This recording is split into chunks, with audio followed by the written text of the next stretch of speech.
एक बात बताओ, क्या तुम ये तसव्वुर कर सकते हो कि हम तुम्हें छोड़ दें और तुम्हारी जगह तुम्हारे नबी को सूली चढ़ा दें? नऊजुबिल्लाह। अगर तुम ऐसी बात अपने मुंह से निकाल दो कि ऐ लोगों, मुझे छोड़ करके मेरे नबी को सूली पर चढ़ा दो, तो ऐ खुबैब, हम गौर कर सकते हैं, हम विचार कर सकते हैं कि तुम्हें छोड़ दें। मेरे प्यारे साथियों, खुबैब इब्ने अदी को मालूम है थोड़ी देर में मुझे सूली पे चढ़ा दिया जाएगा, मेरी तिक्का बोटी कर दी जाएगी, मेरे बदन के टुकड़े टुकड़े कर दिए जाएंगे। ऐसे मौके पर खुबैब को ऑफर दिया जा रहा है, तुझे कुछ नहीं करना है, बस जबान से ये कहना है मेरी जगह मेरे नबी होते तो हम तुम्हें छोड़ सकते हैं, तो तुम बताओ तुम्हारी क्या राय है? खुबैब बिन अदी कहते हैं कि ऐ जालिमों, तुम मेरी जगह मेरे नबी को सूली पे चढ़ाने की बात करते हो, मैं तो यह भी गवारा नहीं करूंगा कि मेरी जान बच जाए और मेरे नबी के पांव में कांटा भी चुभोया जाए। तुम मेरी जगह मेरे नबी को सूली पे चढ़ाने की बात कर रहे हो? अरे ये तो बहुत दूर की बात है। खुबैब तो यह भी गवारा न करेगा कि खुबैब की जान को बख्श दिया जाए, खुबैब को रिहा कर दिया जाए और बदले में खुबैब के नबी के पांव में कांटा चुभोया जाए। अल्लाह अकबर। ये थी मोहब्बत, ये थी मोहब्बत। अन नबिय्यु औला बिल मोमिनीन मिन अनफुसिहिम, ईमान वाले अपने नबी से अपनी जान से ज्यादा प्यार करते। हजरत बिलाल को देखो मेरे भाइयों, नौजवान भाइयों, अपनी स्मार्टनेस पर, अपनी खूबसूरती पर, अपने हैंडसम होने पर, अपने गोरे गोरे रंग पर नाज करने वाले भाइयों और बहनों, अल्लाह ने अगर आपको खूबसूरत बनाया है, बहुत अल्लाह का शुक्र अदा करो, मगर याद रखो खूबसूरती ये अल्लाह के यहां कोई काम आने वाली चीज नहीं है। अल्लाह के यहां आपकी शक्ल सूरत ये मैटर नहीं करती है। अल्लाह के यहां आपका अमल मैटर करता है, आपका कैरेक्टर मैटर करता है, आपका अकीदा मैटर करता है।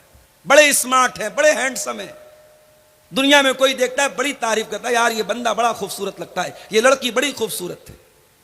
दुनिया वालों के कॉम्प्लीमेंट हासिल करने के लिए, दुनिया वालों की तारीफ हासिल करने के लिए, अपने गोरे गोरे रंग पर नाश करने वालों, अपनी गोरी चमड़ी पर नाश करने वालों, बिलाल कोई गोरा तो न था, बिलाल कोई हैंडसम तो न था, बिलाल कोई स्मार्ट तो न था, बिलाल का रंग काला था। बिलाल हबशा के गुलाम थे, उनका मालिक उमैया बिन खल्फ उनको अरब की तपती हुई रेत पर लिटाता था और कहता था, ए बिलाल, हम तुम्हें छोड़ देंगे, बस एक बार तुम ये कह दो, इस्लाम का इनकार कर दो और मोहम्मद के दीन का इनकार कर दो और हमारे 360 बुतों की इबादत का इकरार कर लो, ऐ बिलाल हम तुम्हें छोड़ देंगे। ऐ बिलाल, तेरे ईमान का क्या कहना, तेरी इस्तिकामत का क्या कहना, तेरे दिल में रसूल की मोहब्बत का क्या कहना? बिलाल उस तपती हुई रेत पर लेटे हुए हैं, सीने पर गर्म पत्थर रखा हुआ है, बिलाल की सीने की चर्बी अरब की तपती हुई रेत में पिघल रही है, मगर बिलाल की जबान से क्या निकलता है? अहद अहद अहद। नहीं नहीं, ऐ उमैया बिन खल्फ, तू कान खोल करके सुन ले, मैं एक अल्लाह की तौहीद पर ईमान ला चुका हूं, अब तौहीद से कॉम्प्रोमाइज करने वाला नहीं हूं, अब तौहीद से समझौता करने वाला नहीं हूं। तौहीद से बढ़ के कुछ नहीं है मेरे भाई। मिनिस्टर का ओहदा भी नहीं है, गांव का प्रधानी तो छोड़ दो, विधायक की विधायकी तो छोड़ दो, सांसद की सांसदी तो छोड़ दो, मिनिस्टर की मिनिस्ट्री और बादशाह की बादशाहत, ये तौहीद से बढ़ के नहीं है मेरे भाई।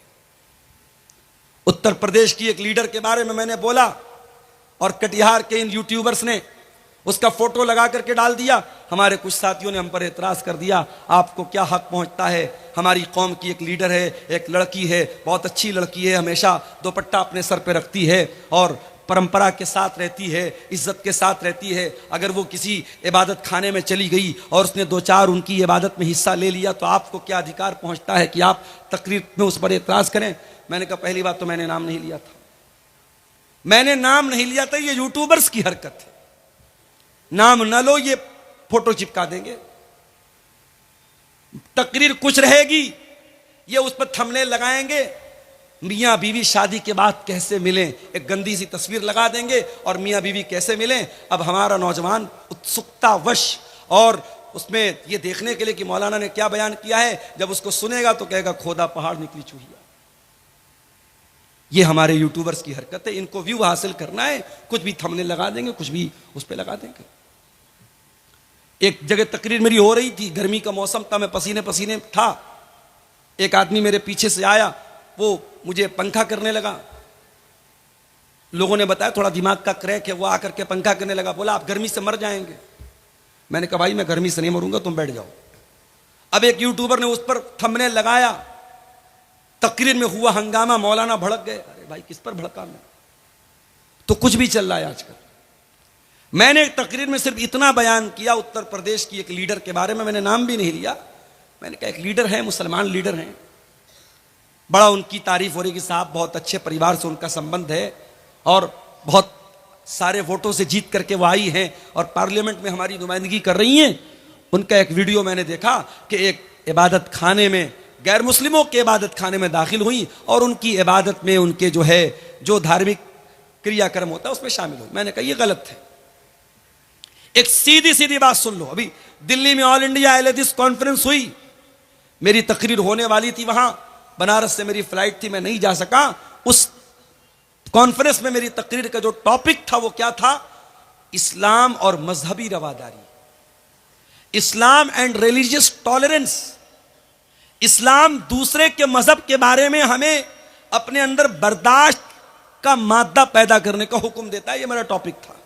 तो मैं उस तकरीर में जो बात बयान करने वाला था, जो मैंने नोट्स बनाए थे, उसमें एक बात मैंने ये भी लिखी थी कि रवादारी का मतलब, टॉलरेंस का मतलब ये नहीं है कि मैं आपके मजहब पर अमल करूं, आप मेरे मजहब पर अमल करें। नहीं, टॉलरेंस तो ये है आप अपने धर्म पर अमल करें, मैं अपने मजहब पर अमल करूं, ना मुझे आपके मजहब पर कोई एतराज हो, ना मैं आपके मजहब को कुछ बुरा भला कहूं और ना आप मेरे मजहब के साथ कोई छेड़छाड़। ये टॉलरेंस है। हमारे यहां टॉलरेंस का मतलब क्या समझ लिया कि साहब जब कोई गैर मुस्लिम कुरान पढ़ेगा तब टॉलरेंस है और जब कोई मुसलमान वेद गीता और रामायण पढ़ेगा तब टॉलरेंस है। नहीं मेरे भाई, मुसलमान अपनी नमाज पढ़े और गैर मुस्लिम अपनी पूजा पाठ करे, ईसाई अपने चर्च में जाकर के आराम से इबादत करे, सिख मजहब का मानने वाला अपने गुरुद्वारा में जाकर के अपनी पूजा करे, जैन मजहब का मानने वाला अपने एतबार से इबादत करे, और हमें किसी के इबादत करने पर और किसी के त्यौहार मनाने पर हमें कोई एतराज ना हो। ये टॉलरेंस है, ये रवादारी है, ये भाईचारा है और इस भाईचारे को हम भारत में फैलाना चाहते हैं और इसको बढ़ावा देना चाहते हैं। तो तौहीद से कोई कॉम्प्रोमाइज नहीं किया जाएगा। हजरत बिलाल ने तौहीद से कॉम्प्रोमाइज नहीं किया, तपती रेत पर लिटा दिया गया, मगर बिलाल ने तौहीद को नहीं छोड़ा। मेरे भाई, मेरे प्यारे साथियों, सबसे बढ़ करके अगर मोहब्बत करना है तो अल्लाह से करना है और रसूल से करना है। और जब हमारा रसूल से मोहब्बत करते ही हैं तो एक बात और समझ लीजिए, दुनिया वालों का एक दस्तूर है, कायदा है, कानून है, इंसान जिससे मोहब्बत करता है उसको क्या पसंद है क्या नापसंद है, इस बात का भी ख्याल करता है कि नहीं करता है। मिसाल के तौर पे मैं आता हूं आपके सीमांचल में, आपको मालूम है यूपी से ताल्लुक है मेरा, बिहार बंगाल में चावल ज्यादा इस्तेमाल होता है। मैं आता हूं, लोग पूछते मौलाना साहब चावल खाबे ना रोटी खाबे, मैं कहता हम दोनों खाबो, रोटी भी खाबो चावल भी खाबो। तो अब आप ये क्यों पूछते हैं अपने उलमा से कि आप क्या खाते? कि आपको ये लगता है कि भाई मौलाना है, हमारे मेहमान हैं, हमें इनकी पसंद और नापसंद का ख्याल करना चाहिए। अब हमें पसंद है मछली, हमें पसंद है मुर्गा, और आप ला के रख दे भंटे की और बैगन की सब्जी, तो हमें थोड़ी पसंद आएगी। हम तो आप ला के रख देंगे, हम खा लेंगे, मगर हमें नागवार गुजरेगा। तो जब हम नबी का कलमा पढ़ते हैं और नबी से मोहब्बत करते हैं तो क्या हमें और आपको यह जानना नहीं चाहिए कि हमारे नबी को क्या पसंद था और क्या नापसंद था? आज की हमारी तकरीर का ये एक टॉपिक का किस्सा है कि नबी को क्या पसंद था और क्या नापसंद था, इस पर हम थोड़ी सी रोशनी डालेंगे। आइए हम हदीस की किताबों को उठाते हैं। अल्लाह के प्यारे नबी, जंगे ओहद का मैदान है, इस्लाम की दूसरी लड़ाई चल रही है, ओहद की लड़ाई।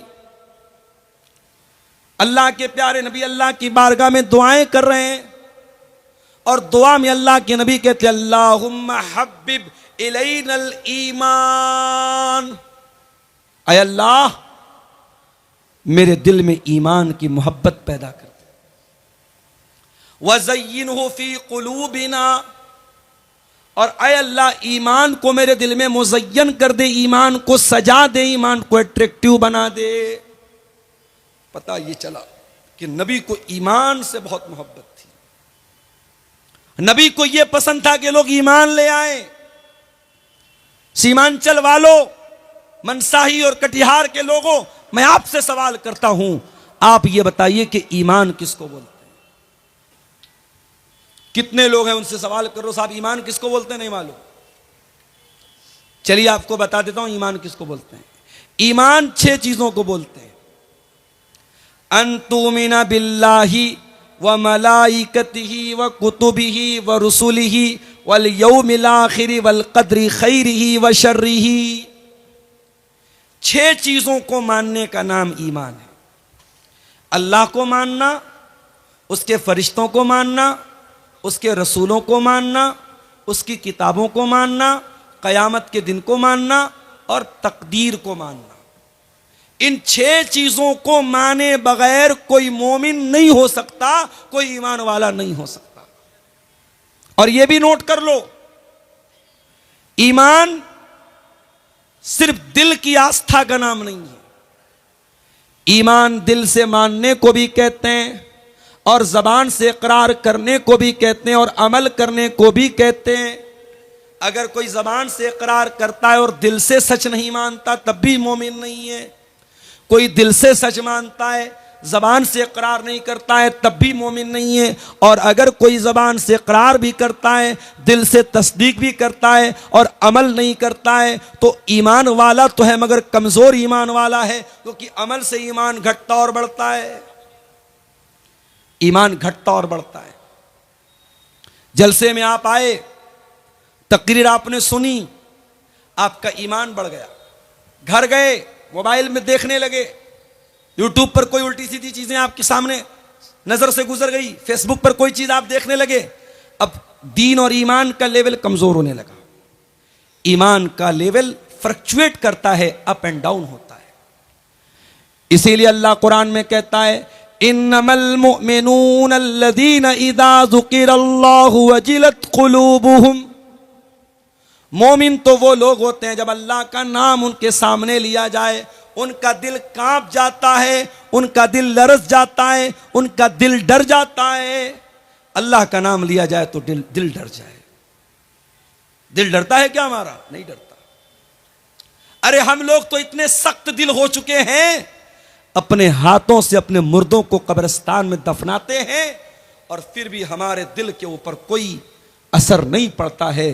मेरे भाइयों, हमारे दिल पत्थरों से भी ज्यादा कठोर हो चुके हैं, पत्थरों से भी ज्यादा सख्त हो चुके हैं। इन्नमल मुमिनून अल्लज़ीना इज़ा ज़ुकिरल्लाह।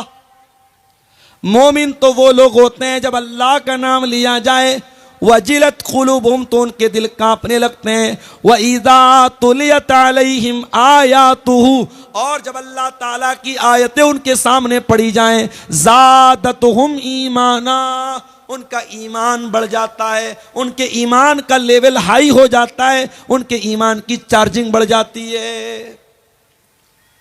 एक बात पूछूं आपसे, अपने नौजवानों से पूछना चाहूंगा, अपने यूट्यूब की हिस्ट्री जरा चेक करके बताओ, लास्ट टाइम आपने कुरान की तिलावत को कब सुना था? अपना मोबाइल चेक करके बताओ, आखिरी बार आपने कुरान की तिलावत कब की थी और कुरान की तिलावत को सुना कब था?